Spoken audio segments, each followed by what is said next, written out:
Our life here is a lot different than a lot of things in life outside. So I'll do what I can to try to give you a good idea of what our life is about here.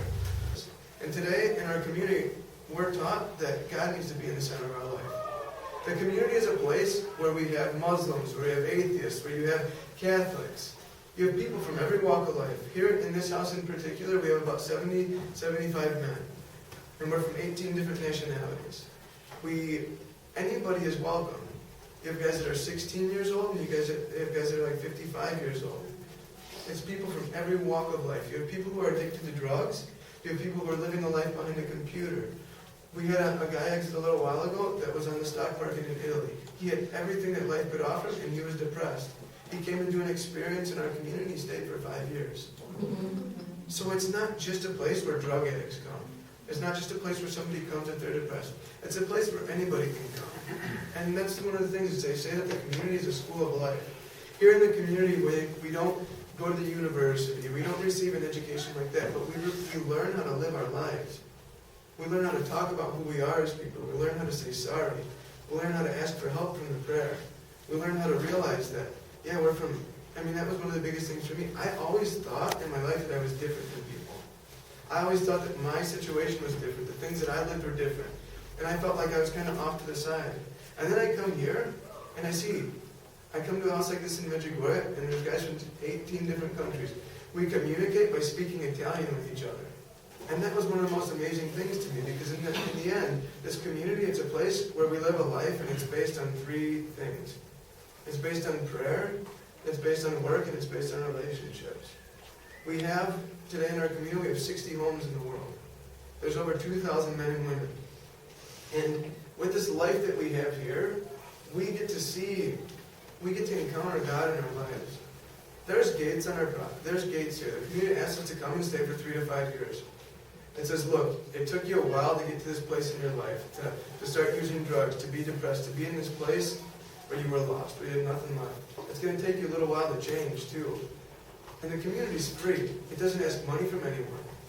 It just asks that you come and that you participate, that you're a part of what's going on.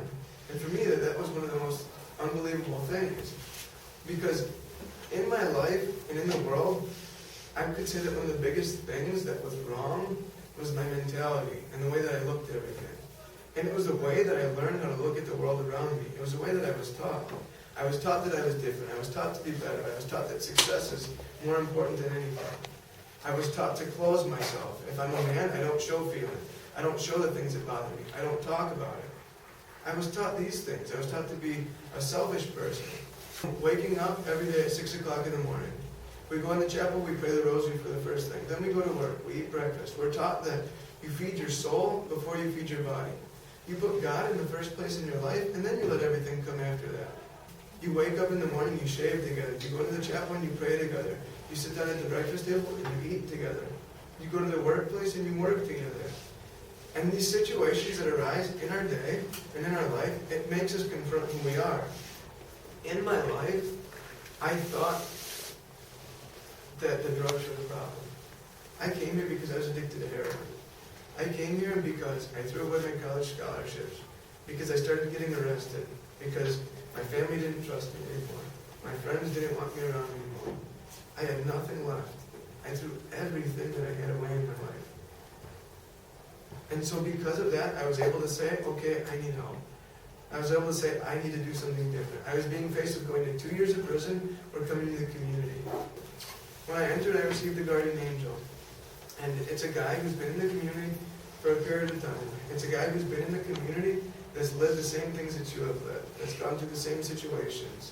And then they put you together, and it's his job to transmit that life to you. Because in the community, we don't have doctors, we don't have therapists, we don't have psychiatrists, we have each other. My mother, I used drugs with my mother before the community. The first time that I saw my mother, she came up to me and she said to me, Adam, I'm sorry. She said to me, Adam, I'm sorry because I wasn't the mother that I should have been to you. My mother started asking me, Adam, what are the spaces between the decades? What does that mean? How can I use the rosary? And, those are really beautiful things. My father wrote me a letter and he said, Adam, when do you go to the chapel for adoration? Because I'll go with you. Well, we were like, 1,500 miles away from each other. And he said, I'm going to get up. If you go at 2 in the morning, I'll go at the same time as you. And he was willing to do that for me. Now, these things would have never existed in my life before. The community puts things before me every day. It helps me to see who I am. It helps me to confront myself. It helps me to make a decision that's going to change my life. And I'm really grateful for everything that we have, so thank you for coming.